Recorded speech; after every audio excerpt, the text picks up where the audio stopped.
Balaji science study centre के YouTube channel पर स्वागत है। मैं आपका दोस्त सोनू कुमार, मैथ्स गुरु मोटिवेशनल स्पीकर। अभी तक मैं आपको बता रहा था मैट्रिक्स के एडिशन का रूल, सब्ट्रैक्शन का रूल, मल्टीप्लिकेशन का रूल और उनके प्रॉपर्टीज को।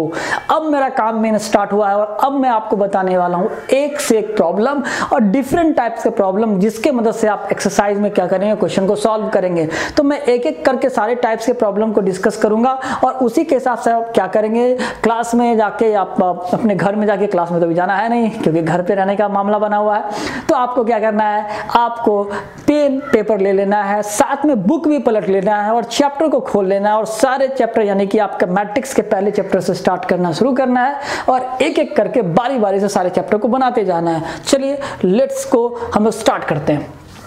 हमारा जो प्रॉब्लम में टिक सेक्टर है ये, जिसमें मैं आपको प्रॉब्लम्स बतलाने वाला हूँ। इसमें ध्यान ये रखना है कि अलग अलग टाइप्स के प्रॉब्लम होंगे और अलग अलग समय पे डिस्कस करेंगे, इसलिए आप पूरे वीडियो पे बने रहिएगा और आप क्या करेंगे, मेरे चैनल को जरूर सब्सक्राइब कर लीजिएगा। तो चलिए स्टार्ट करते हैं पहले प्रॉब्लम को। ठीक है, एक और समस्या मेरे साथ टेक्निकल ये है कि मैं आपके क्वेश्चन को यहाँ मेंशन नहीं करूंगा। आपको करना क्या है, उस क्वेश्चन को लिख लेना है, राइट डाउन कर लेना है कॉपी पे। जो मैं बताने वाला हूं मैं से वर्बली बोलूंगा कि क्वेश्चन का क्या सेंस बनता है, मैं लिखने में और टाइम वेस्ट नहीं करूंगा। ठीक है, तो हमारा जो पहला क्वेश्चन है वो क्वेश्चन है आव्यूहों के संख्याओं पे आधारित, यानी कि अब मैंने इसको फंडामेंटल में भी डिस्कस किया हुआ है कि अगर मुझे किसी ने ये कह दिया कि अगर आपके पास 8 एलिमेंट दे दिए हैं, ठीक है, और 8 अवयवों से आपको क्या करना है, विभिन्न कोटियों के कितने अवयव बना सकते हैं। ठीक है बेटा, तो आपके पास टोटल नंबर ऑफ एलिमेंट कितना है, टोटल नंबर ऑफ एलिमेंट कितना है बेटा, तो टोटल नंबर ऑफ एलिमेंट्स आपका 8 है। ठीक है, टोटल नंबर ऑफ एलिमेंट्स कितना है, 8 है, यानी कि अगर हिंदी में ही लिखेंगे कुल अवयवों की संख्या जो है आपका बेटा कितना है, 8 है। कुल अवयवों की संख्या कितना है, 8 है। ठीक है, तो यहां पे लिखेंगे संभावित कोटियां। क्या लिखेंगे बेटा, संभावित कोटियां, यानी कि उसके क्या क्या संभावित कोटियां हो सकती है, पॉसिबल कोटियां क्या क्या हो सकती है। तो आप पहाड़ा पहले 1 से शुरू करोगे तो 1 गुने 8, 1 रो होगा और 8 कॉलम होगा। ठीक है, और टोटल आपको 8 ला देना है गुना करके। ठीक है, तो अगला क्या लिखोगे, 2 गुने 4, फिर आपके पास अगला क्या मिलेगा, इसका कुछ मिलेगा नहीं तो इसी का उल्टा हो जाएगा, तो क्या हो जाएगा, 4 गुने 2, और फिर इसी का उल्टा हो जाएगा तो इसका मतलब हो जाएगा 8 गुने 1। 8 गुने 1 का मतलब 8 रो और 1 कॉलम। ठीक है, तो क्या इसके अलावा कोई पॉसिबल एलिमेंट है, आपका वेज है जिसके तरीके से आप ऑर्डर को डिसाइड कर सकते हो, तो बिल्कुल भी नहीं। तो आप बताइए, तो इसलिए रिक्वायर्ड जो नंबर हो गया आपका, जिसमें आपको ये पता करना था कुल कितने अवयव बनाए जा सकते हैं, तो टोटल कितने अवयव बनाए जा सकते हैं, 4। ठीक है, इसी के एक दूसरे क्वेश्चन में अगर आपको किसी ने कह दिया कि आपके पास नंबर ऑफ एलिमेंट यानी अवयवों की संख्या, अगर आपको किसी ने अवयवों की संख्या दे दिया 5 और अब आपसे कोई पूछता है कि अब आप बताइए इसमें कितनी कोटियों के विभिन्न अवयव बना सकते हैं, तो हम लोग क्या लिखेंगे बेटा, संभावित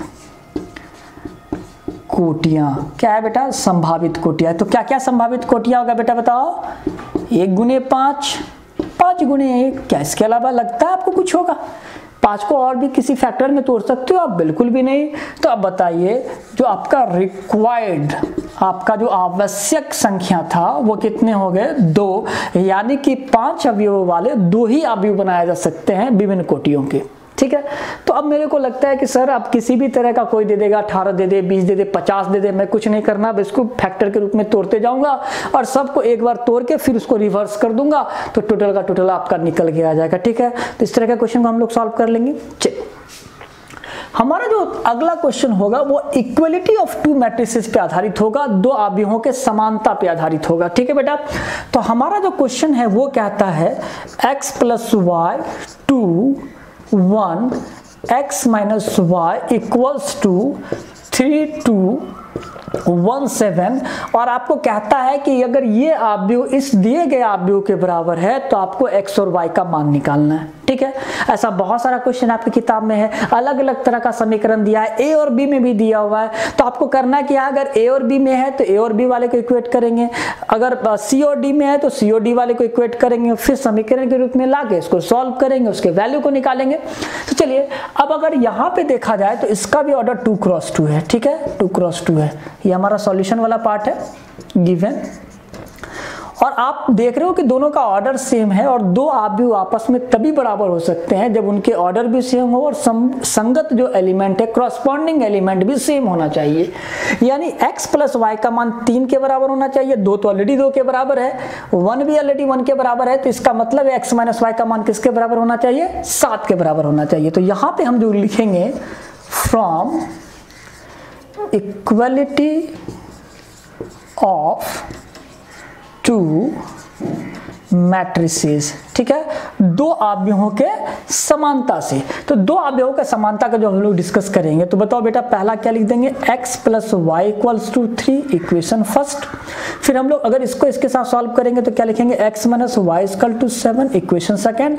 और हम लोग इसको इक्वेशन की तरह सॉल्व करेंगे। आपको देख रहे हैं कि यहाँ पे इक्वल वैल्यू है, अपोजिट साइड है तो सिंपली ऐड कर देना है। तो जैसे ही ऐड करेंगे ये कटेगा और ये दोनों जुटेगा तो कितना हो जाएगा 2x और ये आपका हो जाएगा 10 और x इक्वल टू 10/2 काट लेंगे तो कितना निकल के आ गया 5। तो x का वैल्यू कितना निकल के आ गया बेटा 5। अब हम लोग इसका वैल्यू निकालेंगे y का, तो किस में पुट कर देंगे, समीकरण फर्स्ट में।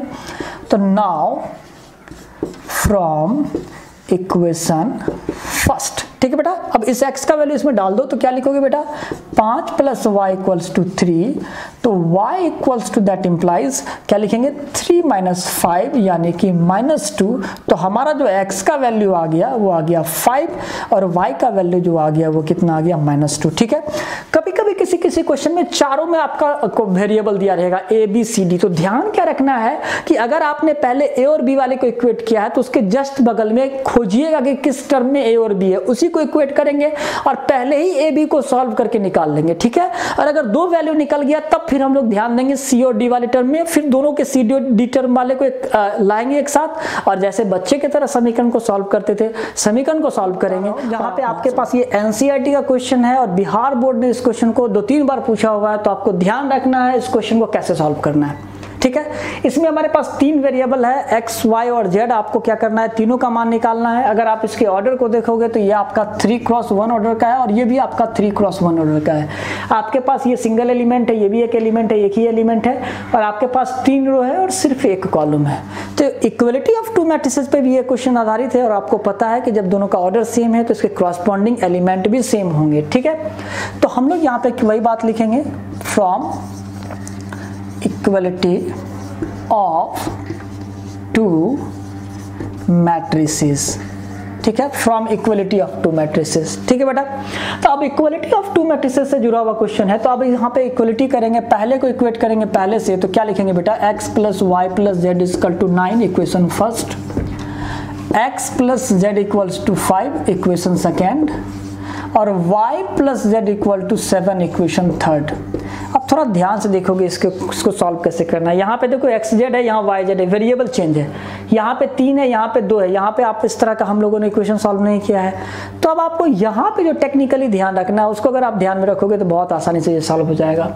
हमारे पास y प्लस जेड का वैल्यू है और इस y प्लस जेड का वैल्यू इसमें पुट कर दें तो हमारे पास सिर्फ एक वेरिएबल x बचेगा जिसका मान पता चल जाएगा। ठीक है, तो हम लोग क्या करेंगे, इक्वेशन थर्ड का वैल्यू इक्वेशन फर्स्ट में पुट करेंगे। Now from equation third and equation first, यानी कि अब समीकरण 3 तथा 1 से, ठीक है, समीकरण 3 तथा समीकरण 1 से इसके वैल्यू को इसमें पुट करेंगे। तो बेटा क्या लिखेंगे, देखो ध्यान से, x प्लस इस y प्लस जेड के जगह पे क्या लिख देंगे 7 और बराबर में आपका कितने के बराबर है, 9 के बराबर है। यानी इसका मान आपको पहले से पता है कि 7 है, क्योंकि यहाँ पे दिया हुआ है कि y प्लस जेड का मान बेटा किसके बराबर है, 7 के बराबर है, तो इसके जगह 7 लिखा जा सकता है। x तो आपका था ही और ये 9 तो बराबर के साइड में था ही, कोई इशू नहीं है यहाँ पे। अब इसको उठा के उधर ले जाओ, तो यहाँ से x का मान 9 माइनस 7 तो कितना निकल के आ गया, 2। तो x का मान तो निकल गया 2। अब अगर x का मान अगर इसमें रख दिया जाए तो आपको z का मान निकल जाएगा, क्योंकि इसमें तो दो ही वेरिएबल x और z है। x का मान तो पहले पता चल गया, तो z का मान निकल जाएगा। नाउ फ्रॉम इक्वेशन, अच्छा थोड़ा अच्छे से लिख देते हैं, फ्रॉम इक्वेशन सेकेंड, ठीक है। और इसमें हम लोग पुट करेंगे x का मान 2, x का मान 2 रखेंगे इस पे, ठीक है। तो अगर x का मान 2 रखेंगे तो 2 प्लस z बराबर आपका 5 आ जाएगा, और इसका मतलब है कि z का मान 5 माइनस 2 यानी कितना आ जाएगा, 3। तो हमारा z का मान भी कितना निकल के आ गया बेटा, 3। तो आपके पास अब 2 मान पता चल गया, x का भी मान पता चल गया, z का भी मान पता चल गया। आप इसमें भी बैठा सकते हो x z का मान, तो y का मान निकल जाएगा, या अगर आप z का मान इसमें बैठा दो तब भी यहाँ से y का मान निकल जाएगा। तो यही काम करेंगे, इक्वेशन थर्ड में z का वैल्यू पुट कर देंगे। Now again from equation third, ठीक है, इसमें पुट करेंगे z का वैल्यू 3। तो z का वैल्यू इसमें जैसे ही 3 पुट करेंगे तो y प्लस 3 इजकल टू 7, और इसका मतलब है कि y equal to 7 minus 3 equal to 4। तो हमारे पास x का मान निकल के कितना आ गया बेटा, 2, और y का मान निकल के आ गया 4, और z का मान कितना निकल के आ गया आपका 3, और ये हमारा रिक्वायर्ड आंसर हो गया, ठीक है बेटा। अगर कोई बच्चा ज़्यादा पजल करता है इसमें तो वो ज़्यादा दिमाग लगा लेता है, वो समझ नहीं पाता है कि इस इक्वेशन को सॉल्व कैसे करना है, क्योंकि उसने 2 वेरिएबल वाले को सॉल्व किया, इसमें 3 वेरिएबल आ गया। तो बिल्कुल आपको ज़्यादा पजल नहीं होना है, आपको थोड़ा सा खाली ध्यान देना है, और क्या करना है कि घंटों का काम मिनटों में कर लेना है, ठीक है बेटा। तो हमने इस इक्वेशन को सॉल्व किया, अब हम लोग क्या करेंगे, आगे बढ़ेंगे। तो पहला क्वेश्चन मैंने आपको ये बताया कि अगर आपके पास क्या दिया हुआ है कि किसी भी मैट्रिक्स का पता करना है कि अगर ऑर्डर क्या है, संभावित प्रोबेबल ऑर्डर क्या है, वो पता कर सकते हैं। फिर हमने बताया कि इक्वलिटी ऑफ 2 मैट्रिसेस पे आधारित कौन सा क्वेश्चन है, उसको हमने डिस्कस करा। अब हमारा जो अगला क्वेश्चन होगा वो जुड़ा हुआ होगा आपका, अगला जो क्वेश्चन हम आपको बताने वाले हैं वो आपका जुड़ा हुआ है 2 मैट्रिक्स के जोड़ और घटा से, और साथ में वो जुड़ा हुआ है इस चीज से भी कि अगर आपको स्केलर मल्टीप्लिकेशन करना है, यानी किसी मैट्रिक्स में 3 से 4 से 5 से गुना करना है, तो कैसे करेंगे। तो इसके लिए मैंने क्या किया है कि 3 मैट्रिक्स चुना है ए बी सी, और हमारे पास यहाँ पे बेटा निकालना है a माइनस बी का मान, और दूसरा किसका मान निकालना है, 3a माइनस सी का मान निकालना है। तो a माइनस बी का मान पहले निकालते हैं। तो a का मान हमारे पास कितना है बेटा, देखो 2 4 3 2, और माइनस b का मान बेटा बताओ कितना है, 1 3 माइनस 2 5, ठीक है। घटाने आ रहा है बेटा, घटाने का अपना अपना फंडा है। मैं कैसे घटाता हूँ ध्यान से रखो, 2 माइनस 1 लिख सकते हैं हम लोग, 2 और सामने में 1 है, बीच में माइनस का चिन्ह। फिर क्या लिखेंगे बेटा, 4 माइनस 3, 4 और माइनस का चिन्ह देंगे। फिर यहाँ देखो 3 माइनस, और ये माइनस 2 है तो माइनस माइनस क्या हो जाना है बेटा, प्लस 2 हो जाएगा, ठीक है। फिर यहाँ पे देखो ये आपका 2 है और माइनस में सिर्फ 5 होगा। ध्यान क्या रखना बच्चे की तरह मैं बता देता हूँ, आप हमेशा पहला एलिमेंट सबका पहले लिख दोगे, बाद वाले का जो एलिमेंट लिखोगे सिर्फ उसका अपोजिट साइन लिखना है। अगर 1 प्लस में है तो यहाँ देखो माइनस में, 3 प्लस में है तो 3 माइनस में, 5 प्लस में तो 5 माइनस में, और ये 2 माइनस में है तो 2 प्लस में। सीधा सा ध्यान रखना, ऐड कर देना, सब्ट्रैक्ट कर देना, जो भी करना है आप कर सकते हो। 1 1 5 माइनस 3, और ये हमारा किसका मान निकल के आ गया बेटा, a माइनस बी का। अब हम लोग किसका मान निकालेंगे बेटा, 3a माइनस सी का। तो 3a के जगह पे क्या रखोगे बेटा, 2 4 3 2, माइनस सी के जगह पे क्या रखोगे बेटा, -2 5 3 और 4। तो सबसे पहले तो आप 3 से मल्टीप्लाई करोगे, और मैट्रिक्स के मल्टीप्लिकेशन में मैंने बताया कि सब में गुना करना है, इच एंड एवरी एलिमेंट में सब में 3 से गुना करो। 3 दूना 6, 4 तिया 12, 3 तिया 9, 3 दूना 6, माइनस का साइन है बेटा, -2 5 3 4। अभी जस्ट घटाने के लिए आपको बताया कि कुछ नहीं करना, पहला एलिमेंट लेना है, इसके अपोजिट चिन्ह को लिखना है। तो ये +2 लिखा जाएगा, ये 12 लिखना है, इसके अपोजिट साइन को लिखना है, तो 5 लिखा जाएगा।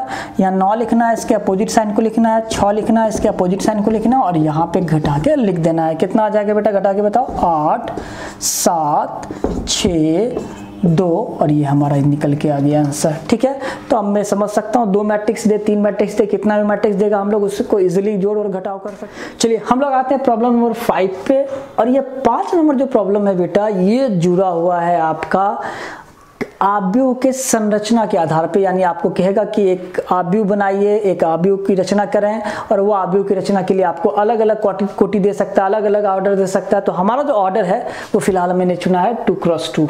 ठीक है, चलो इसको बढ़ा लेते हैं थोड़ा सा, इसको 3x2 कर देते हैं। ठीक है, हमने ऑर्डर ले लिया बेटा क्या, 3x2, और आपको आव्यूह की रचना भी करना है। और यहाँ पे आव्यूह के एलिमेंट का परिभाषा दिया है aij बराबर i - 3j, और अलग अलग क्वेश्चन में इसकी परिभाषा कुछ और भी होता है, यानी i + j का होल स्क्वायर वाला भी होता है, i + 3j का होल स्क्वायर अपॉन 2 भी होता है। तो करना कुछ नहीं है, जो परिभाषा देगा वही रखना है।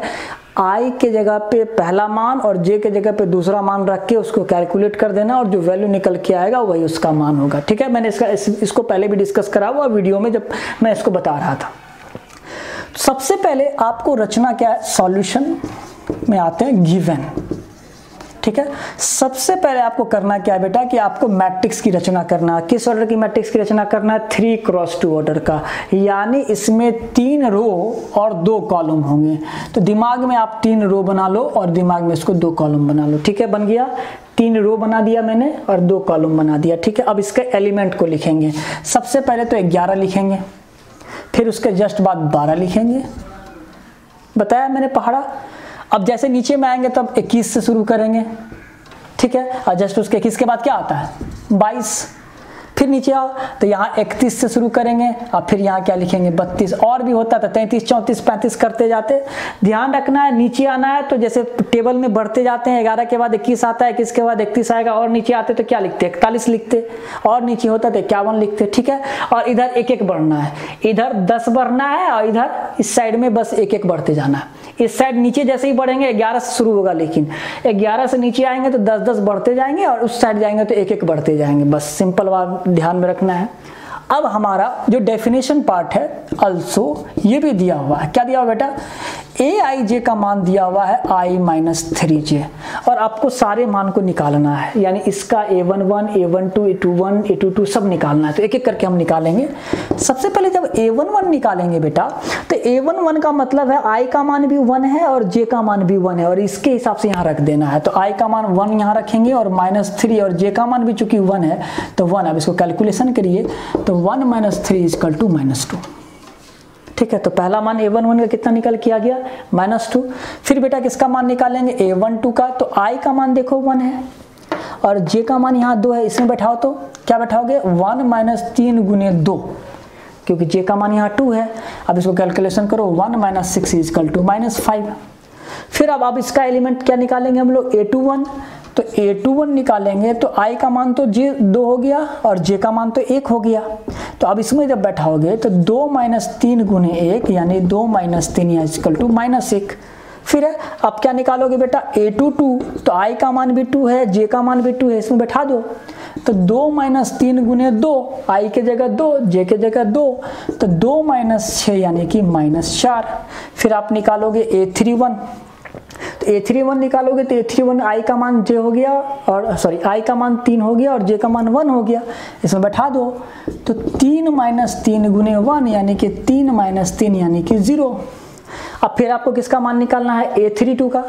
तो a32 का मान निकालना है तो i का जगह पे 3 डाल देना है, और j के जगह 2 डाल देना है, यानी 3 - 6 यानी कि -3।